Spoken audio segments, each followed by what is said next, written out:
ready to fall. You know? Yes. Cuba looks like it's ready to fall. I don't know.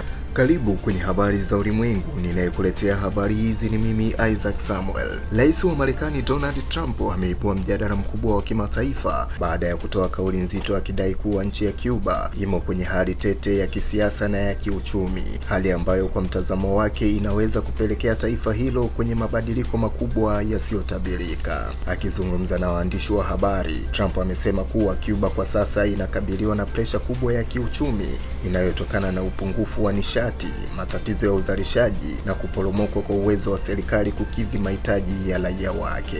Alisisitiza kuwa hali hiyo imekuwa mbaya zaidi baada ya kudhoofika kwa uhusiano wa kiuchumi kati ya Cuba na Venezuela, nchi ambayo kwa muda mrefu imekuwa tegemeo muhimu la mafuta kwa Havana. Kwa mujibu wa Trump, kukosekana kwa msaada huo wa Venezuela kumeacha pengo kubwa kwenye uchumi wa Cuba, jambo linaloathiri moja kwa moja huduma za kijamii, viwanda na maisha ya kila siku ya wananchi. Alisema hali hiyo inaweza kusababisha msukumo wa kisiasa au hata mabadiliko ya mfumo wa uongozi endapo haitadhibitiwa mapema. Kauli hizi za Trump zimekuja katika muktadha mpana wa sera kali za Marekani dhidi ya serikali za mlengo wa kushoto katika Amerika ya Kusini, hususan Cuba na Venezuela. Tangu kurejea kwake madarakani, Trump ameweka msimamo mkali unaolenga kudhibiti ushawishi wa nchi hizo, akisisitiza juu ya kile anachokiita ulinzi wa demokrasia na usalama wa kanda.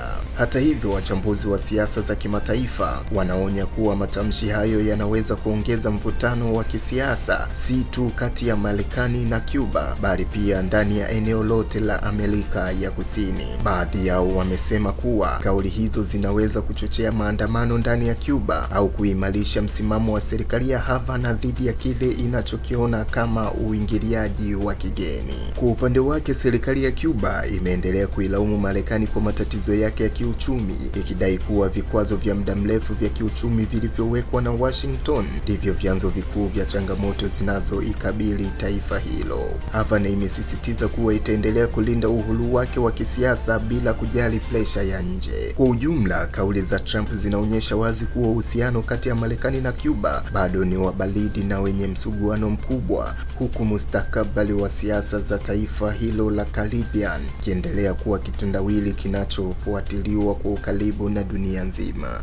Mimi ni Isaac Samuel na hii ni Vision TV.